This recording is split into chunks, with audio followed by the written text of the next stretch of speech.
अस्सलाम वालेकुम, मैं doctor Maleeha Mushtaq from Jhelum poly clinic. आज हम कुछ ऐसे असूलों पर बात करेंगे जिन पर अमल करके हम एक बहुत अच्छी ज़िंदगी गुजार सकते हैं, हम सेहतमंदाना ज़िंदगी बसर कर सकते हैं। नंबर 1 असूल, तन्हाई से बचें।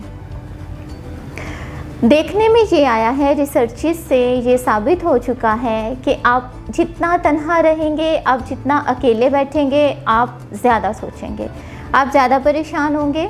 तो इससे बचने के लिए आपको जितनी भी गैदरिंग है, आप कोशिश करें अपना टाइम जो है वो लोगों में गुजारें, अपना टाइम अपनी फैमिली में गुजारें और तन्हा मत बैठें, क्योंकि जब आप तन्हा बैठेंगे तो ऑब्वियसली नेगेटिव सोचेंगे और नेगेटिव थिंकिंग ही जड़ होती है हमारी सारी परेशानियों की। इसलिए हमने अपनी अलामत को ख़त्म नहीं करना, हमने उस मेन पॉइंट को, उस जड़ को फोकस करना है जिसकी वजह से हम परेशान हो रहे हैं। तो वो होती है हमारी नेगेटिव थिंकिंग। तो नेगेटिव थिंकिंग ज़्यादा कब होती है? जब हम एक ही चीज़ को लेकर बार बार उसी के बारे में सोच रहे होते हैं और हम किसी से शेयर नहीं करते, अपने आप को तन्हा कर लेते हैं, जिसकी वजह से वो परेशानियां हम पर हावी हो जाती हैं। तो आपने तन्हाई से बचना है, अपने आप को तन्हा नहीं रहने देना। नंबर 2, अगर आप चाहते हैं कि आप सेहतमंद ज़िंदगी गुजारें तो अपनी डेली रूटीन पर फोकस करें। आप ये देखें कि आपका काम जो है वो कैसा है, काम की नोयत कैसी है। अब बाज़ लोगों का काम बहुत ज़्यादा होता है, ड्यूटी आवर्स भी ज़्यादा होते हैं, बॉस की टेंशन अलग होती है, काम का प्रेशर अलग होता है, जिसकी वजह से हमें स्ट्रेस होने लग जाता है, हमारा माइंड जो होता है वो बिल्कुल ऑफ हो जाता है। तो आपको पता है कि आपकी डेली रूटीन किस तरह से है, चाहे आपकी रूटीन हेक्टिक है या नहीं है, आपने एक्सरसाइज को अपनी रूटीन का हिस्सा बनाना है। अब एक्सरसाइज किसी भी सूरत में हो सकती है, आप वॉक कर सकते हैं, आप जिम ज्वाइन कर सकते हैं, आप कोई भी आप गेम खेल सकते हैं, इसके अलावा आप जॉगिंग कर सकते हैं, स्विमिंग कर सकते हैं। यानी आपने एक पूरे दिन में आधा घंटा या 1 घंटा अपने आप के लिए निकालना है कि आपने उसमें वर्जिश करनी है, आपने उसमें एक्सरसाइज करनी है, जिससे क्या होगा, आपका माइंड जो है वो बहुत ज़्यादा फ्रेश हो जाएगा और आप हेल्दी फील करेंगे।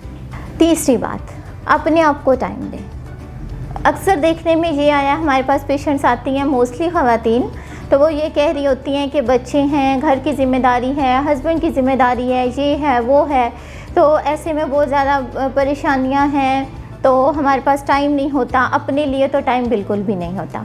तो यहाँ पे आप गलती कर रही होती हैं।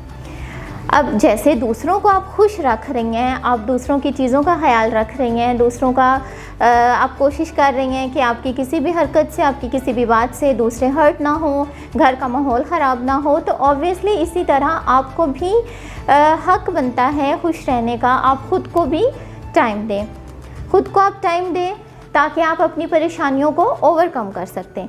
वो कैसे? मैं आपको एक टिप देती हूँ एज आ फीमेल।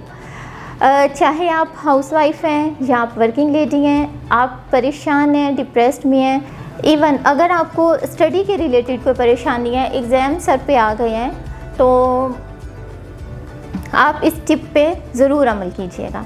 तो आपको करना क्या है, चाहे आप परेशान बैठी हैं, कोई परेशानी आ गई है, आप उस परेशानी पे फोकस करने की बजाय आप उठें, आप उठ के शावर लें, आप हल्का सा मेकअप करें। अगर आप मेकअप नहीं कर सकती तो हल्की सी लिपस्टिक लगा लें, अपने बालों को कंघी करें। इससे आपको मैं गारंटी देती हूँ कि आप बहुत ज़्यादा रिलैक्स होंगी, आप बहुत ज़्यादा हल्का फील करेंगी। मैं आपको अपनी एग्जांपल देती हूँ।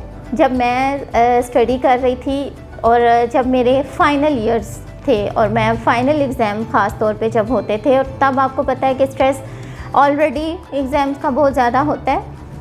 तो जब मुझे लेसन याद नहीं हो रहा होता था तो मैं उठ के शावर लेती थी और मैं लिपस्टिक लगाती थी।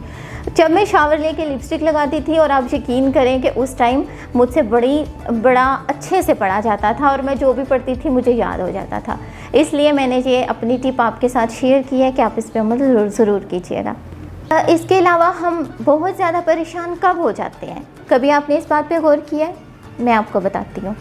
जब हम दूसरों से ज़्यादा तवक्कुआत करते हैं, जब हम दूसरों पे उम्मीदें लगा लेते हैं कि अगला बंदा जो है वो हमारी मदद करेगा, अगला बंदा जो है वो हमें समझ रहा है, अगला बंदा जो है वो हमारी फीलिंग्स हर्ट नहीं कर सकता, लेकिन हमेशा इस बात का यकीन रखें कि जो आपको किनारे तक ले आया है तो इसके बाद सिर्फ दो हल हो सकते हैं, या तो वो आपको थाम लेगा या वो आपको उड़ना सिखा देगा।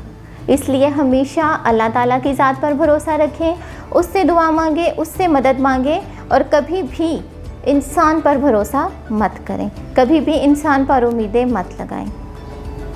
ये हमारी बेजा एक्सपेक्टेशंस ही होती हैं जो हमें परेशान करती हैं, जो हमें दुखी करती हैं, और दुख इंसान को खा जाता है।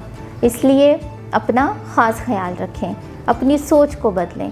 ये कभी मत सोचें कि लोग क्या कहेंगे, मेरे इस रवैये से लोगों पे क्या असर होगा, लेकिन क्या आपने कभी ये सोचा है कि क्या लोगों को इस चीज़ से असर होता है कि आप पे क्या गुजर रही है।